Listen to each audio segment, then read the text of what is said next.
ক্ৰিকেটত ইতিহাস ৰচিবলৈ সাজু ৰিয়ান। কি চমক দিব ৰিয়ানে এদিনীয়া মেচত? ক্ৰিকেট বিশ্বত ইতিহাস ৰচিবলৈ সাজু হৈছে অসম সন্তান ৰিয়ান পৰাগ। বেটিং, বলিং আৰু ফিল্ডিঙত থকা কালাত্মক প্ৰভাৱৰ বাবে শ্ৰীলংকাৰ বিৰুদ্ধে এদিনীয়া শৃংখলাত অভিষেক ঘটাৰ সম্ভাৱনা আছে ৰিয়ানৰ। টি-20 শৃংখলাত বেটিঙৰ সমান্তৰালভাৱে বলিঙেৰে যাদু দেখুৱাইছিল, যাৰ বাবে এগৰাকী অলৰাউণ্ডাৰ হিচাপে এদিনীয়া দলত স্থান লাভৰ সম্ভাৱনা প্ৰকট হৈ পৰিছে।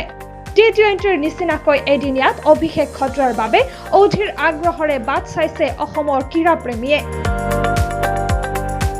ৰিয়ানৰ বলিং টাৰ্ণ দেখি হতস্তম্ভ হৈ পৰিছিল বিশ্বৰ ক্ৰিকেট প্ৰেমী।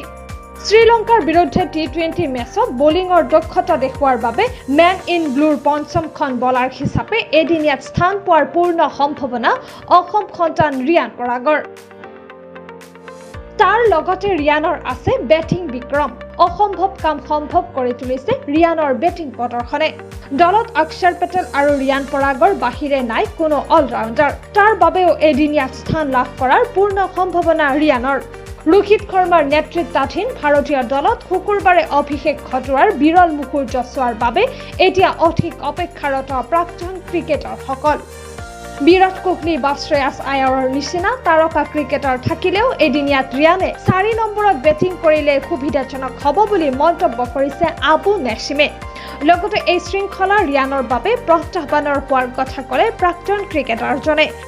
একেদৰে টীম এদিনীয়াত ৰিয়ানৰ অভিষেক লৈ আশাবাদী প্ৰাক্তন ক্ৰিকেটাৰ জাকাৰিয়া জফ্ৰি। ষ্টাৰ ক্ৰিকেটাৰৰ সন্মুখত নিজৰ প্ৰতিভা দেখুওৱাৰ বাবে এয়া এই সোণালী সুযোগৰ কথা প্ৰকাশ প্ৰাক্তন ক্ৰিকেটাৰজনৰ। এতিয়া সকলোৰে অপেক্ষা আজিৰ দিনটোলৈ।